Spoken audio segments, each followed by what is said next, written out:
We started Project Look Sharp, started it in about 1996 with Chris Sperry, who is now the Director of Curriculum and Staff Development for us. We initially were an outreach program, primarily working with K through 12 teachers, and over the last 7 or 8 years, more and more have become known as a source of high-quality publications, media literacy materials, and lessons for use by teachers in the classroom. We produced Media Construction of War to do decoding with lessons that taught teachers how to have students engaged in active critical thinking about Newsweek's representation, in this case, of the Gulf War, the Vietnam War, and at this time we were involved in the war in Afghanistan after September 11th, so we added that to this. And word got around, and teachers started contacting us saying, you need to get us that material, and pretty soon we were deciding that to meet the core mission of helping teachers integrate media literacy throughout the high school social studies curriculum,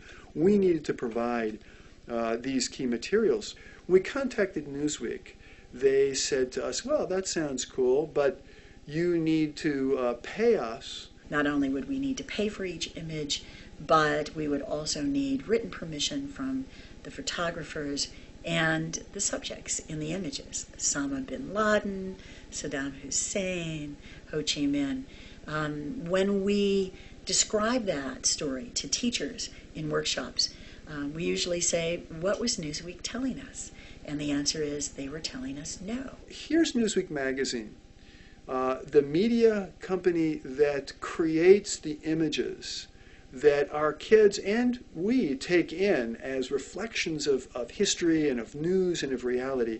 And they're telling us, no, you can't critique and analyze, take apart, decode, and read in a critical way these images, these messages, unless you have our permission. And it didn't sit well with us. And the more we began to explore and get into the law a little bit, we came across fair use and recognized this ought to be a fair use of copyright. So we went ahead and published Media Construction of War and went on to publish other curriculum materials, now online, from all sorts of different media sources, always used without permission if we are critiquing what is there.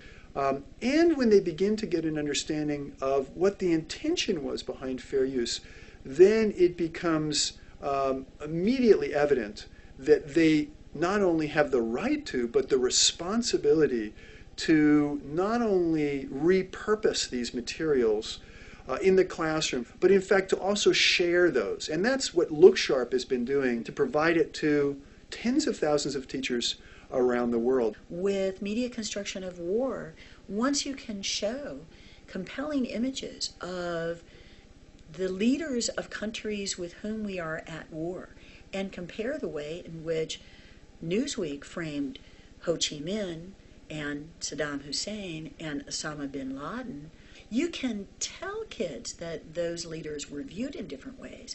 They're not going to get it until they actually see it played out in a visual image. Well, then that immediately causes students to want to know more. And for us, that's what's so exciting about using these kinds of materials in the classroom. We have to be able to do that as educators. And thank goodness for fair use, because that gives us the mechanism to do this in the classroom.